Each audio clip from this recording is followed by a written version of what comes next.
Hey guys, it's Matt here, and today we're doing another episode of Matt Rants. And this is a follow-up to a story that we did last week, and before we get to the story at hand, I want to thank you all so much if you watched that initial video, and if you commented down below and told us about some brand new info that was new at the time about Super Mario Maker 2 and online multiplayer. Now, if you don't know the whole controversy surrounding that, basically, Super Mario Maker 2, thankfully at the time, did have multiplayer online and couch co-op. However, you could only play with your friends locally, a la couch co-op. So you couldn't play with these friends online, which was rather odd. And I thought that this might have been a Nintendo rep who was a little bit confused, didn't have all the info, but no, a YouTube channel by the name of Game Explain emailed Nintendo, and Nintendo said, no, that's what we're doing in 2019.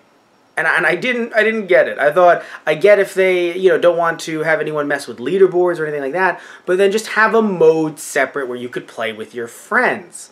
Why would they not want people to play with their friends?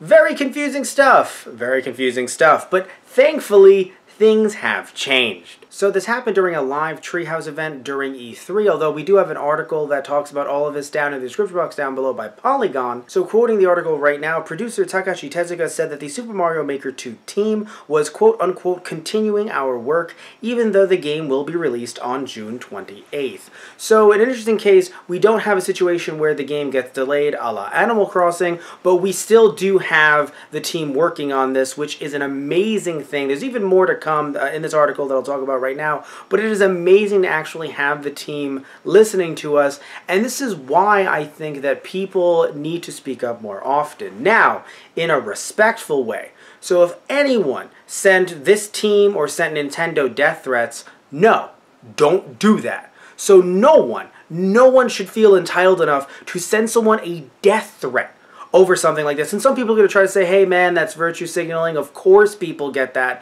And honestly, it should be considered that, because people should get this in 2019.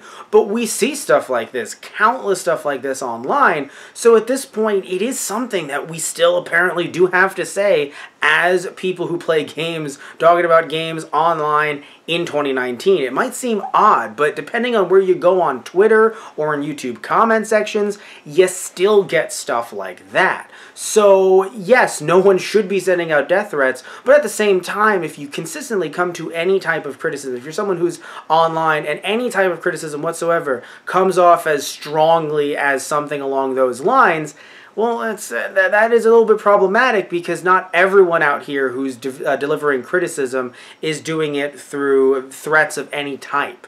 That isn't always the case. Tezuka then went on to say that Nintendo is quote-unquote making some changes to ... matching with friends that you can play.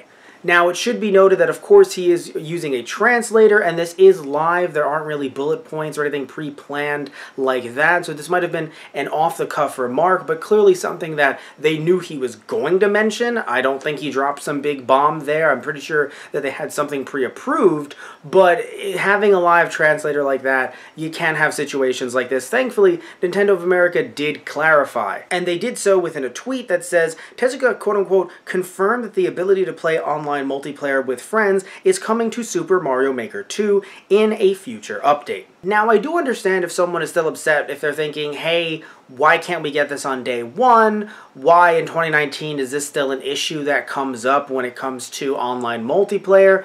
And I hear you, I really do, but I think that the biggest thing that we should really take away from this is the fact that our voices were heard. And this wasn't hateful speech, this wasn't anything that was, particularly, again, violent or hurtful, at least as far as I've seen. I just saw that people were dunking on Nintendo. People were saying, wow, this is really dumb, and this is really silly, and making jokes, and all of that stuff, and just really criticizing, critiquing Nintendo as any company, and I mean any company, any person, can and should be under if they do mess up. Now, Nintendo, of course, had the full right to not do this. If they thought, who cares? We don't care. That is within their right as well, but that would affect sales. And so here we are at an impasse, right? We are at a point where there was that fork in the road where they either don't do it and then it affects sales, or they do it, and then here we are. They've potentially retained their pre-orders, and maybe someone like myself who didn't really know if they wanted to get it, especially if they couldn't play online with friends, well, now I'm interested in getting it. So, tell me what you think down below, though. Do you think this is a little too late? Have you already canceled your pre-order? Are you thinking, no, I pre-ordered it and now I'm quite happy? And do you think that maybe Nintendo's not really getting with the program? They should get with it a little bit faster. So either way, tell me what you think about all of that stuff down in the comment section down below. Thank you all so much for tuning in to another episode of Matt Rants. Please remember to like and subscribe if you liked the video, and if you didn't like the video, you could still like and subscribe either way. I won't judge you, right? We don't have to talk about it. That's fine. You can hate watch. Totally get it. All right, so love you all. Take care, and tune in next time for another episode of Matt Rants. Alright guys, so see ya.